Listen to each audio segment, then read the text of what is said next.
നഷ്ടങ്ങളുടെ വേദനയ്ക്കപ്പുറം ജീവിച്ചു തുടരുന്ന ജോസഫ് ഏട്ടൻ. The cat, it is on the tree. The dog is no the tree. കുഞ്ഞോർമ്മയിൽ തകർന്ന വീട്ടിൽ നിന്ന് മാറി പുതിയ ജീവിതത്തിന്റെ പാഠം പഠിക്കുന്ന 4ാം ക്ലാസ്സുകാരി. ഇരുവരും അമ്പൂരിയിലെ അമ്മദ കോളനിയിലുണ്ട്. തിരുവനന്തപുരം അമ്പൂരിയിലെ ഉരുൾപൊട്ടലിൽ സർവ്വതും നഷ്ടമായവരെ പുനരധിവസിപ്പിച്ചത് ഇവിടെയാണ്. അടുത്തു ചെന്നാൽ സഞ്ജന പരിഭവങ്ങൾ പങ്കുവയ്ക്കും, ആശങ്കകൾ ചൂണ്ടിക്കാട്ടും.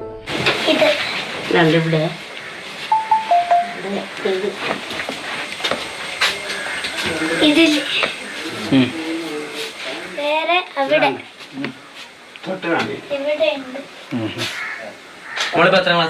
ഞാൻ 4. എത്രാം ക്ലാസ് തൊട്ട് ഇങ്ങനെ കിടക്കുന്നത്? 1ാം ക്ലാസ് തൊട്ട് ഇങ്ങനെ കിടക്കുന്നതാണ്. ആണല്ലേ? പേടിയാണോ ഇവിടെ നിൽക്കാൻ? എവിടെ ഇരുന്നാ പഠിക്കുന്നത് മോള്? വെളിയിരുന്ന്. വീടിങ്ങിരിക്കുന്നോണ്ടാണോ വെളിയിരുന്ന് പഠിക്കുന്നത്? താമസിക്കുന്നത് സ്വന്തം വീട്ടിലാണെന്ന് തോന്നൽ അകലെയാണെന്ന് ജോസഫ് ഏട്ടൻ. ഇതുവരെ പട്ടയം കിട്ടുമെന്ന് അതും ഇല്ല, ഇതുവരെയും ഇല്ല. വർഷം എത്രയാണെന്നറിയാം. പട്ടയമില്ലാതെ ജീവിക്കുന്ന അത്രയേ ഉള്ളൂ. 1600 രൂപ കിട്ടും പെൻഷൻ, അല്ലാതെ ഒരു പാർക്കും ഇല്ല. ഇവിടെ വഴിയൊന്നുമില്ല, പിന്നെ കാട്ടിനകത്ത് കിടക്കുമ്പോൾ കിടക്കാം. ഉരുൾപൊട്ടലിൽ ദുരിതമനുഭവിച്ച 10 കുടുംബങ്ങൾക്കാണ് അമ്പൂരിയിലെ അമ്മദ കോളനിയിൽ വീട് നൽകിയത്. അതിൽ പലരുടെയും ദുരിതം അവസാനിക്കുന്നില്ലെന്നാണ് വരികൾ സൂചിപ്പിക്കുന്നത്. സർവ്വതും നഷ്ടമായ വേദനയിലും ജീവിച്ചു തുടരാമെന്ന് തീരുമാനിച്ചെത്തിയവരാണ്. അവരാഗ്രഹിക്കുന്നത് സ്വന്തമായി സുരക്ഷിതമായൊരിടമാണ്. നടന്നിറങ്ങാൻ നല്ലൊരു വഴിയാണ്. നീതിക്കായി വാതിലുകളും ജനാലകളും തുറന്നിട്ട് ആ മനുഷ്യർ കാത്തിരിക്കുകയാണ്. സുധീഷ് തിരുവല്ലയ്ക്കൊപ്പം Rahul G Nath, Mathrubhumi news, Thiruvananthapuram. Rahul G Nath തന്നെ നമ്മുടെ കൂടെയുണ്ട്. രാഹുലെ, വലിയൊരു ദുരന്തത്തെ അഭിമുഖീകരിച്ചവരാണ്.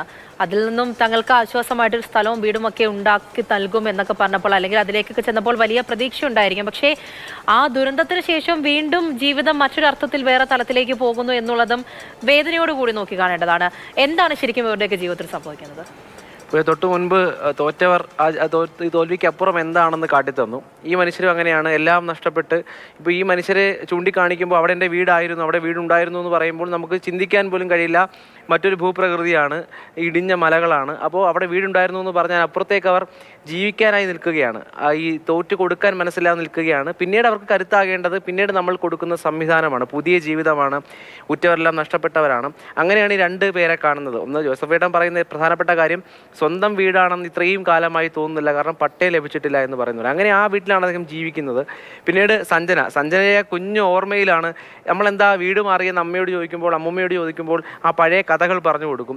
അങ്ങനെയാണല്ലേ വീട് നഷ്ടമായതെന്ന് പറഞ്ഞു. പുതിയ വീട് കിട്ടുമ്പോൾ അല്ലെങ്കിൽ സ്കൂൾ കഴിഞ്ഞ് പുതിയ പാഠങ്ങൾ പഠിക്കാനെത്തുന്ന വീടിൻ്റെ അവസ്ഥയാണ് സഞ്ജന ചൂണ്ടിക്കാട്ടിയത്. എന്തായാലും ഏറ്റവും പ്രധാനപ്പെട്ട കാര്യം വയനാട്ടിൻ്റെ കാര്യം തന്നെയാണ്. വയനാട്ടിൽ പുനരധിവാസം നടക്കാൻ പോവുകയാണ്.